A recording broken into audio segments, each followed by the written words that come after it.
운전하는 분들이시라면 텅 비어있는 거주자 우선 주차장이 있다. 그러면 차를 대고 싶다고 유혹을 느낀 적이 한 번쯤은 있을 겁니다. 그런데 최근 거주자 우선 주차장을 공유해서 쓰는 자치구들이 늘고 있다는데요. 두 분 전문가 모시고 자세한 얘기 나눠보겠습니다. 서울시 사회혁신 담당관 임국현 공유도시팀장 모셨습니다. 안녕하세요. 네, 안녕하세요. 예. 대림대학교 자동차학과의 김필수 교수님 나오셨습니다. 안녕하세요. 네, 안녕하세요. 예. 자, 오늘의 주제가 서울시 거주자 우선 주차장 공유 사업에 관한 얘기입니다. 일단 거주자 우선 주차장에 대한 이해를 우리 시청자 여러분들까지서 해주실 필요가 있어요. 주택가의 주택난 해결을 위해서 또 주차난 해소를 위해서 그래서 1996년에 도입된 걸로 알고 있는데 맞죠? 네, 그 점 해가지고 서울시에서 우리나라에서 처음으로 예. 거주자 우선 주차제를 시범 실시를 하기 시작을 했었고 예. 그 이후로 서울 전역으로 확대됐고 예. 서울뿐만 아니라 다른 도시야 다른 전체 국가적으로도 거주자 우선 주차제가 전면적으로 확대되게 되었습니다. 아니 그런데 이 거주자 우선 주차제라고 하는 것은 사실은 거주자 주택이 있는 인근에 자리를 만들어 놓고 그거를 임의대로 구획을 해서 네.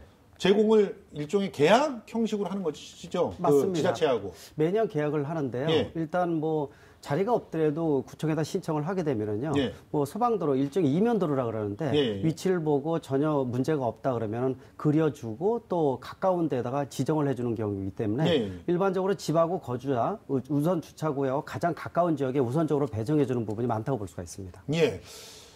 그런데 이런 거주자 주차장이 도대체 얼마나 되는 겁니까, 서울에? 최근에 저희가 조사를 해봤는데요. 서울에만 12만 4,700명이 조성이 되어 있습니다. 엄청나네요. 그런데 네. 문제는 이게 이제 일정 기간 동안 1년이면 1년, 2년이면 2년 이렇게 계약을 하잖아요. 네. 계약을 해놓으니까 여기는 내 땅이야. 네. 그래서 거기다 볼라르 같은 거 막 갖다 놓고 그러면서 그 완전히 비어져 있는 공간인데도 자기 개인의 땅이다라는 식으로 인식을 하시는 분들이 많던데 네. 이 보통 일단 어떤 방식으로 정해지는 거죠?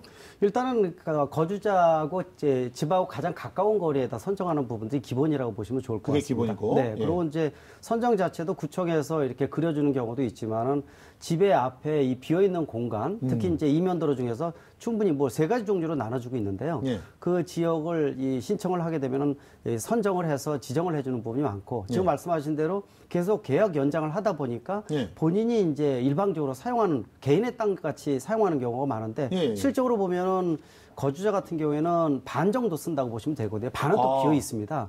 그래요? 네, 일반적으로 숙식하고 있는 거주자 입장에서는 주로 출퇴근 시간, 특히 낮에는 좀 비어 있거든요. 그렇죠. 그리고 이제 일반적으로 근무자인 경우에는 낮에는 차 있고 밤에는 비어 있습니다. 결국은 어느 쪽을 보든지 간에 반은 비어 있다는 거기 때문에 좀 아까 말씀하신 대로 일반 주변에 사는 사람들 입장에서는 여기 비어 있는데 활용 좀 해야지라는 측면에 있어서는 100% 활용을 못 하고 있기 때문에 그런 측면에서 이 공유 제도라든지 일단 뭐 남아있는 시간대를 활용한다는 측면은 상당히 중요한 의미를 가지고 있습니다. 그러니까 말이에요. 지금 그 우리 주민 여러분들이 좀 착각하시는 게 있는데 내가 돈 내고 쓰는 거야. 네. 그러니까 여기는 내 땅이야. 그래서 내가 비어 있을 때도 언제든 여기는 비워놔야 돼. 그러면서 거기다 막 경고 문구 무시무시하게 붙여놓는 분들 많거든요. 여기다 차 댔다가 뭐 당장 견인 조치할 거다 뭐 이러면서. 그런데 실제로는 이 비어 있을 때는 비어 있는 대로 활용을 할 수 있게끔 해야 되는 거 아니냐 이런 문제의식이 있었고 그래서 지금 공유 사업이 펼쳐지고 있는 거 아닙니까? 예, 맞습니다. 거주자 우선 주차 공간을 실제로 공유할 수 있으면은 그로 인한 사회적인 편익이 굉장히 크거든요. 왜냐하면 주차를 하고 싶은데 주차를 못하는 사람들이 되게 많고 특히나 불법 주정차의 70~80%는 대부분 거주자 인근이나 이면도로에서 발생해요. 그러니까 친구네 집이거나 그런데 이제 놀러 갔는데 그 근처에는 이제 공용 주차장이라든지 주차할 데가 마땅히 없는 거죠. 그렇죠. 그렇기 때문에 서울시에서도 한 자치구랑 한 5년 전부터 그걸 공유하기 위한 사업들을 해왔어요. 처음에는 나눔 주차장 형식으로 지금까지 시행을 해왔는데 아무래도 이제 자발적인 참여에 의존을 하다 보니까는 지금까지 좀 활성화 안 된 측면이 좀 있었거든요. 그래서 올해부터는 좀 방향을 바꿨습니다. 예. 그래서 배정 기준을 좀 변경을 해서 1년 동안 자기가 안 쓰는 시간대에는 그 주차 공간을 다른 시민과 공유를 많이 하면 할수록 그 다음 연도 재배정 받을 때 가점을 더 많이 받을 수 있는 식으로 배정을 기준을 바꾼 거예요. 일종의 마일리지를 쌓아두듯이. 인센티브를 주는 거죠. 예, 예. 그리고 또 한편으로는 그 이용하고자 하는 시민들이 편하게 이용하게 해줘야 되거든요. 예. 그렇기 때문에 저희는 이제 그런 플랫폼을 자치구에서 직접 개발을 한다거나 아니면은 그런 플랫폼을 가지고 있는 민간 공유 기업하고 협업을 하도록 저희가 좀 자치구한테 가이드를 제시를 했습니다. 그렇군요. 그래서 시민들이 좀 더 편하게 그 어플을 통해서 예약을 하고 공간을 이용할 수 있도록 지금 하고 있습니다. 예. 자, 그런데 사실 이전까지 내 사유지처럼 쓰던 곳, 네. 내가 돈 내고 내가 충분히 활용하고 싶다 이렇게 생각했던 분들은 좀 반발이 있지 않을까 생각이 들어요. 특히 네. 이제 뭐 나는 출퇴근 시간 일정하지 않아. 그러니까 항상 내가 딱 왔을 때 비어 있어야 돼 이렇게 생각하시는 분들이 많잖아요. 네. 이 일반적으로 차를 이 땅이라는 것 자체는 주차 공간은 공공성을 좀 생각을 해줘야 되거든요. 예. 사유지라는 생각을 일단 버려야 되고 최근에 많이 떠오르는 게 이제 공유 경제, 같이 나눠 쓰자는 부분들이 세계적으로 확산되고 있습니다. 예. 이 주차도 마찬가지라고 볼 수가 있거든요. 특히 우리나라는 이 집보다도 차량을 먼저 구입하는 특성이 있고 일본 같은 데는 이 차고지 증명제가 있어야 되거든요. 경차를 빼놓고는 차고지가 고정돼서 있지 않으면 차를 아예 운영을 못하게끔 돼 있는데 아하. 국내에서는 아예 그런 부분들이 반대로 돼 있다 보니까 그렇죠. 주차난이 가속화 될 수밖에 없기 때문에 우선 거주자 지역에다가 이 공유한다는 측면, 특히 이제 24시간 쓰는 사람들은 그렇게 많지가 않습니다. 좀 아까 이 팀장님께서 말씀하신 대로 이 부분에 대한 것들은 신청이거든요. 예. 강제사항은 아니고 신청을 해서 나는 반만 쓰니까 반은 공유를 하겠다라면은 그거에 걸맞는 인센티브를 주는 거고 예. 하루 종일 쓰겠다 그러면 쓰면 되는 거고요. 예. 그러나 여러 가지 공유에 대한 부분들, 특히 공공성을 강조를 해서 인센티브를 주는 것은 이 합리성, 가중치 측면에서 상당히 좀 중요한 정책이 아닌가 이렇게 보고 있습니다. 일단 뭐 시민들의 그 생각들을 수렴을 해보니까 우려와는 달리 이제 공유해서 쓰고 싶다 혹은 그게 마땅하다고 생각한다 이런 찬성 의견을 보인 사람들이 많았다면서요. 네, 서울시에서는 시민 의견을 모으는 민주주의 온라인 플랫폼 민주주의 서울을 운영을 하고 있습니다. 예. 저희가 민주주의 서울 플랫폼을 통해서 7월 말부터 9월 초까지 그 시민들 의견을 수렴한 바가 있는데요. 수렴한 결과 88%의 시민들이 공유 거주자 주차장 공유를 활성화하는 거에 찬성 의견을 보여주셨습니다. 대단하네요. 네. 아니 88%라면 교수님 네. 이게 무슨 인센티브 좀 줄 거야 이것 때문에 찬성하는 것 같지는 않아요. 맞습니다. 나름대로 이제 기존의 불법 주차에 대한 이 불편함을 가중됐다는 것을 머릿속에 가지고 있다는 것이죠. 도리어 이제 예를 들어서 뭐 이면도로 같은 경우에는 뭐 소방차든 긴급 자동차에 대한 어떤 출입이라든지 또는 불법 주차를 위해서 도리어 이 이웃 간의 어떤 다툼이라든지 이런 것들이 상당히 많았거든요. 예. 근데 이 공유 어떤 주차를 이용을 해서 안정되게 주차를 해준다면 도리어 이런 불법 주차라든지 이웃 간의 다툼 이런 것들을 좀 해소할 수 있는 부분이기 때문에 예. 그런 부분에 있어서 다들 다 인지를 하고 있다는 뜻이기 때문에 맞습니다. 88%는 거의 전체가 찬성한다 이렇게 볼 수가 있습니다. 아니 솔직히 상식 아닙니까? 네. 저쪽에 비어있는 주차면이 있는데 거기를 주차를 못하게 여기는 돈 내고 내가 쓰는 거니까 주차를 못하게 하는 바람에 말씀하신 대로 소방도로 인근에 불법 주차차가 있고 그래서 소방차가 못 가서 문제가 생기고 이건 저 야만적인 일이잖아요, 사실은. 맞습니다. 상식적으로 서로가 이렇게 공유해서 쓸 수 있게끔 하면 되는 거 아닌가 하는 생각을 하는데 근데 이제 자발적으로 하니까 뭐 참여율이 낮았다 이랬잖아요. 네. 근데 유독 서초구가 좀 참여율을 확 올렸다고 하는데 이 어떤 이유 때문에 이렇게 된 거죠? 네, 그 예전에는 나눔 주차라는 서울시에서 지원한 제도가 있었는데요. 네. 나눔 주차는 배정자가 자발적으로 그거를 그 공유를 했을 때 인센티브를 주는 방식이었는데요. 아무래도 순전히 자의에 저희가 의존을 하다 보니까는 참여율은 좀 굉장히 좀 저조한 측면이 있었습니다. 네. 근데 서초구에서 작년에 좀 기준을 바꾼 게 네. 배정 기준을 바꿔서 1년에 1,200시간 공유를 하면은 예. 예를 들어서 예. 그 다음 연도 재배정을 할 때 가점 6점을 주는 식으로 예. 공유를 많이 하면 할수록 그 다음 연도 배정 가능성을 높여주는 방식을 예. 우리나라에서 처음으로 시도를 했었습니다. 예. 굉장히 큰 변화라고 생각을 하는데 그게 굉장히 큰 효과가 있고 현재 그 결과 그 하루에 실제로 이루어지는 공유 실적이 100배 이상 증가를 했었습니다. 100배요? 네, 굉장히 큰데요. 엄청난데요? 네, 그런 식으로 배정 기준을 바꾸기 전에는 하루에 한 건도 그런 공유가 이루어지지 않았는데 그런 식으로 배정 기준을 바꿈으로써 참여율이라고 할 수 있는 그런 변화가 엄청나게 크게 증가를 했습니다. 네. 그 이유가 뭔지 한번 좀 생각을 해봤는데 배정자 입장에서는 가장 필요한 게 뭔지를 한번 생각을 해봐야 되는 것 같아요. 네. 그래서 배정자가 가장 뭘 필요한지 생각을 해보았을 때 안정적으로 그 공간을 다시 확보를 하는 게 배정자 입장에서 가장 필요한 거거든요. 그렇죠. 그렇기 때문에 안정적으로 내년에도 그 공간을 재배정을 받을 수 있다고 한다면은 다소 조금 불편할 수 있을지는 모르겠지만 그 공간을 본인이 안 쓸 때에는 과감히 다른 시민하고 공유를 하는 선택을 하는 결과가 지금 나온 겁니다. 그렇기 네. 때문에 저희 서울시로서도 그게 굉장히 우수한 사례라고 저희 생각을 해서 그게 올해 서울시의 창의상으로 선정이 되기도 했었어요. 예. 그래서 아니 교수님 이 아이디어 어떻게 생각하십니까? 제가 보기에는 굉장히 긍정적으로 보고 있거든요. 아까 말씀드렸지만은 세계의 흐름은 공유 경제입니다. 우리가 아직 그 소유에 대한 개념이 상당히 좀 강하고 그러다 보니까 뭐 최근에도 뭐 택시 업계하고 이 모빌리티 업계하고 치열하게 싸우는 것도 한 걸음 양보해서 공공에 대한 부분들을 강조를 해야 되고 공유 경제거든요. 이 주차장에 대한 부분들은 특히 우리나라 같은 데는 다른 나라에 비해서 차량 대수가 지금 등록이 2,300만 대인데 1가구 2차량 시대거든요. 그거에 비해서 주차장이 절대적으로 부족합니다. 그렇죠. 결국은 공공성을 강조를 해서 공공성에 맞게끔 노력을 하면은 가점제를 준다라는 것은 다들 인지를 하고 있다는 거고 그런 사람들이 혜택을 더 많이 받아야 된다는 논리를 가지고 있거든요. 합리성이 있다고 보기 때문에 그런 측면에서 상당히 우수한 정책이 아닐까 확대돼 있고 또 다른 지자체에서도 벤치마킹 하고 있다고 이렇게 보고 있습니다. 그러니까 이제 가점으로 끝나는 게 아니라 배정 자체랑 연관을 시킨 게 이게 맞습니다. 아주 좋은 아이디어인 것 같아요. 네. 그러다 보니까 내가 사실은 내 집 앞이나 내 집 뒤에서 아주 손쉽게 그 지정해가지고 차를 주차를 해놨었는데 네. 어느 날 갑자기 내게 아니게 돼버리면 굉장히 불편한 거 본인이기 때문에 네. 차라리 낮 시간 내가 어차피 안 들어오는데 그 시간 좀 공유하지 뭐 이런 생각을 쉽게 할 수 있게 만들었다는 거죠. 네.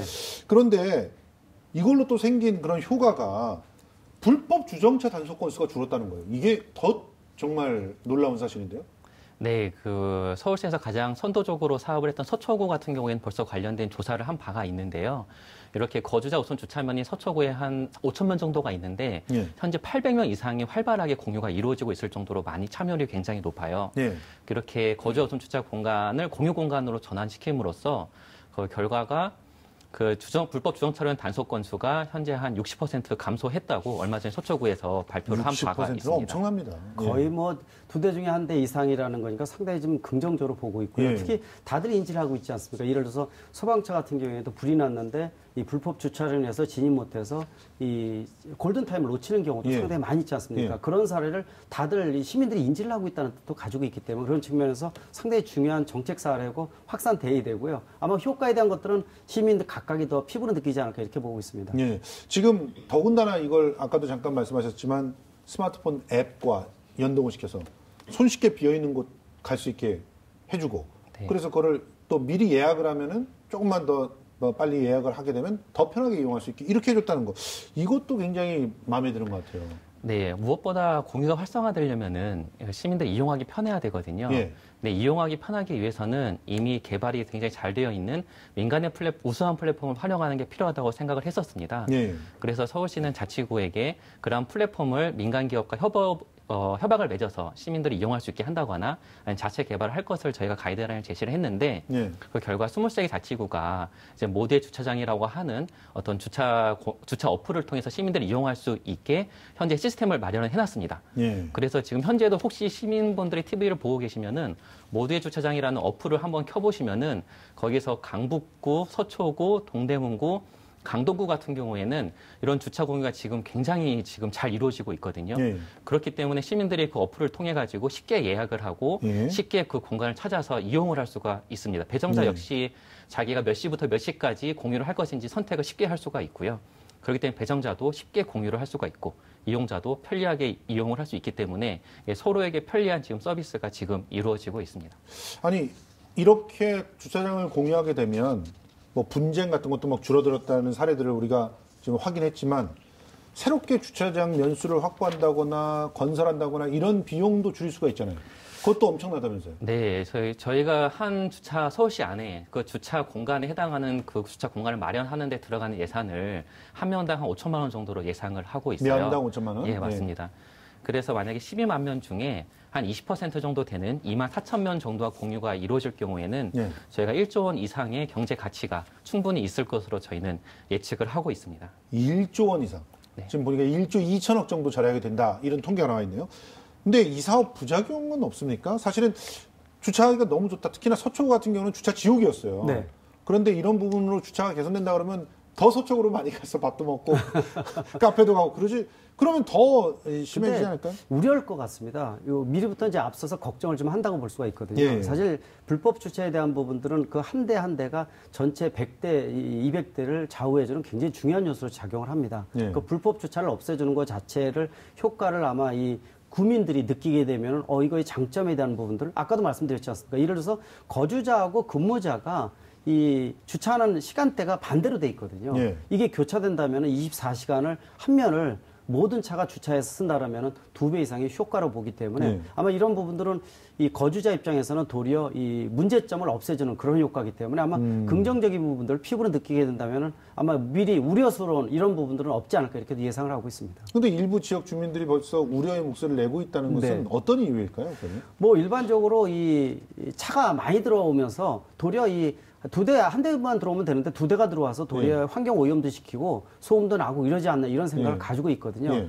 근데 그런 것들은 도리어 이 불법 주차로 인해 생기는 더 후유증에 대한 거, 네. 도리어 불법 주차는 주차하는 공간을 돌아다니면서 더 환경에 대한 그렇군요. 것들, 더 문제가 더 크거든요. 예. 빨리 주차 공간을 확보를 해서 해주게 되면 훨씬 더 개선되는 부분인데 그게 바로 미리 우려라고 볼 수가 있고요. 예. 한 가지 이제 사항은 예를 들어서 이 주차 공간을 나눴을 때 앱이 개발될 때 사이의 시간대에 대한 인터벌을 좀 줘야 되거든요. 네. 인터벌이라는 게 예를 들어서 3시까지다 그러면 3시부터 시작하는 게 아니라 3시 10분 전부터. 예, 3시 네. 1, 20분부터 우리가 주차하고 결제를 하면은 10분 내로 이제 나가라고 이런 얘기가 나와 있지 않습니까? 마찬가지로 그런 부분의 어떤 불편함에 대한 부분들 이런 것들을 완벽하게 해소한다면 훨씬 더 만족도가 높아질 것으로 보고 있습니다. 예. 지금 말씀하신 대로 보니까 눈앞에 당장 차가 늘어나게 보이는 그런 것들에 집착해가지고 실제로 보이지 않는 이득이 막대하다는 사실을 모르시는군요. 맞습니다. 네. 그러니까 이 부분을 좀 더 강조해서 많은 주민들께 알려드려야 될 것 같은데, 자, 지금 서울시에서 이런 그 주차장 공유 사업 이거를 좀 더 본격화하게 되면 어느 정도의 효과가 있을지, 또 앞으로 전망을 이 사업에 대한 어떤 전망들을 어떻게 하고 계신지 좀 알고 싶어요. 네. 일단 서울시에서 주차 공유를 지금과 같이 배정 기준에 좀 바꿈으로써 참여를 확 유도하는 그런 네. 정책을 이제 올해 처음 시작을 하게 되었습니다. 네. 시기적으로 보면 아직 길지는 않은 시간인데 그럼에도 불구하고 그 효과는 짧은 시간에 크게 나타났거든요. 네. 서울시 전체적으로 작년에는 하루에 평균 150건의 공유가 이루어졌는데 이러한 방식을 택하고 나서 현재는 서울시 하루에 290건의 공유가 실제로 이루어지고 있습니다. 1년으로 치면 거의 10만 건인데요. 앞으로 이런 식의 공유가 되게 활성화되면은 거의 2.4만 명, 거의 12만 명 거주자 우선 주차면 중에 적어도 최소한 2만 명에서 4만 명 이상의 주차 공간이 시민들이 이용할 수 있는 주차 공간이 생길 것으로 예상을 하고 있습니다. 그리고 무엇보다도 더 시민들의 이용을 편하게 하기 위해서는 서비스 개선이라든지 이용 편의성을 도모를 해야 할 텐데요. 그래서 저희는 현재 시범 사업으로 해서 그 센서를 설치해 가지고 시민들이 온라인상으로 주차 공간이 비어 있는지 아니면 이미 다른 차가 주차해 있는지를 예. 알 수 있도록 하는 시범 사업을 내년부터 예. 서울시에서는 시작을 할 예정입니다. 아니, 그럴 것까지 도입이 되면은 진짜 실시간으로 바로바로 확인을 하면서 바로바로 예약할 수 있으니까 더 좋을 것 같아요. 맞습니다. 그런데 이 공유 경제, 교통 문제를 해결하는데 얼마나 큰 가능성을 갖고 있습니까? 상당히 크게 보고 있습니다. 말씀드린 대로 우리나라는 아직 소유 개념이 상당히 강해서 네. 선진국 대비해서 벌써 2, 3년 정도 뒤처지고 있습니다. 네. 공유는 세계적인 흐름이라고 볼 수가 있거든요. 차도 뭐 카시어링이라든 등등이 있지만 주차장도 마찬가지입니다. 아까 처음에 모두에서 얘기 나온 대로 이 거주자 우선 주차에 대한 부분들은 선진국에 시작돼서 우리가 도입을 했지만은 이 공유에 대한 주차장 공유에 대한 부분들은 우리가 IT라든지 휴대폰이라든지 초고속 인터넷망 버무린 모델이거든요. 이런 모델들은 우리가 이 성공적으로 안착이 된다면은 거꾸로 외국에서 우리의 사례를 벤치마킹하지 않을까 이런 긍정적인 의미를 가지고 있기 때문에 공유 경제에 대한 대표적인 사례가 아닌가라는 측면에서 또 공공성에 대해서 일반 시민들이 느끼는 나도 기여를 한다라는 측면에서 중요한 사례가 되지 않을까 이렇게 보고 있습니다. 예. 뭐 대학로라든가 또 마포, 홍대 앞이라든가 요런데 네. 좀 이게 적극적으로 막 들어가기만 하면 굉장히 큰 호응이 있을 것 같다는 네. 생각이 드는데요. 앞으로 이 거주자 우선 주차장 공유 사업에 안착하기 위해서 어떤 것들이 필요할지 또 시민들에게 하고 싶은 말씀 있으면 좀 간단하게 정리해 주시죠. 네, 거주선 주차 공유를 하면서 저희도 가장 우려스럽고 조심스러워하고 있는 부분이 배정자들이 그를 통해서 충분히 만족하고 공감하면서 이 공유가 이루어져야 한다는 점이거든요. 그렇기 때문에 저희는 배정자들이 단순히 의무 때문에 참여하는 게 아니라 충분히 자발적으로 동참할 수 있도록 여러 가지 것들을 고민을 하고 있어요. 대표적으로 단순히 배정 기준을 바꾸는 것뿐만 아니라 공유를 하면은 그 일정 부분의 혜택이 배정자한테 돼가지고 공유를 많이 하면은 예를 들어 한 50% 정도 요금을 감면받는다든지 그런 방식을 통해서 금전적으로도 충분히 배정자가 인센티브를 가져갈 수 있도록 좀 노력을 하고 있습니다. 그것뿐만 아니라 좀 이러한 거주자우선 주차 공간 같은 경우에는 배정자도 어차피 차를 가지고 있는 한 시민이잖아요. 그렇죠. 다른 데 가면은 그 공간을 이용할 수도 있는 거예요. 맞습니다. 그래서 배정자 역시도 그런 많이 공유를 하면은 본인도 공유의 이득을 볼 수 있는 부분이거든요. 그렇기 때문에 좀 더 공유라고 하는 것이 단순히 그 개인을 불편하게 하고자 있는 취지가 있는 게 아니라 좀 더 같이 좀 살기 좋은 그리고 교통 문제 해소하는데 같이 노력하자는 그런 취지에 있는 것이기 때문에 많이 이제 거주자 우선 주차 공간을 배정받은 배정자들께서도 좀 많이 긍정적으로 생각을 해주시고 많이 참여를 해주시면 좋겠습니다. 그렇습니다. 교수님. 네. 이 차고지 증명제 아까 일본의 사례를 말씀드렸지만은 이 늦게서 지금 도입하기는 불가능하거든요. 근데 차고지 증명제가 비슷한 효과를 가질 수 있는 게 바로 이 주차장의 공유가 아닌가라는 측면에서 상당히 중요한 의미를 갖고 있고 그런 측면에서 아직도 이 공공성에 대한 부분들 남을 위해서 나도 노력해서 기여를 했다라는 부분들 또 거기에 맞는 인센티브 역시 이제 서울시에서 인센티브 정책에 대한 것들은 다양하게 더 개발을 해야 될 겁니다. 말씀드린 대로 하면 할수록 이 주차비를 좀 저렴하게 해준다든지 또 우선 주차를 하게 만들어준다든지 등등 비어있는 공간을 활용한다는 측면에 있어서는 이 서울의 어떤 복잡한 교통 상황, 주차 문제를 해결할 수 있는 단초가 되지 않을까라는 측면에서 이 부분의 대표적인 사례가 우리 대한민국의 선진 사례가 되지 않을까 이렇게 기대를 하고 있습니다. 주차장이 있어야지만 차 살 수 있어라고 정책을 펼치는 것보다 주차장 우리 함께 있어서 함께 행복해 십시다 하는 게 훨씬 세련된 정책이 아닌가. 맞습니다. 이런 생각이 듭니다. 지금까지 임국현 서울시 사회혁신 담당관 공유도시팀장 그리고 김필수 대림대 자동차학과 교수와 함께했습니다. 두 분 오늘 고맙습니다. 네, 고맙습니다. 네.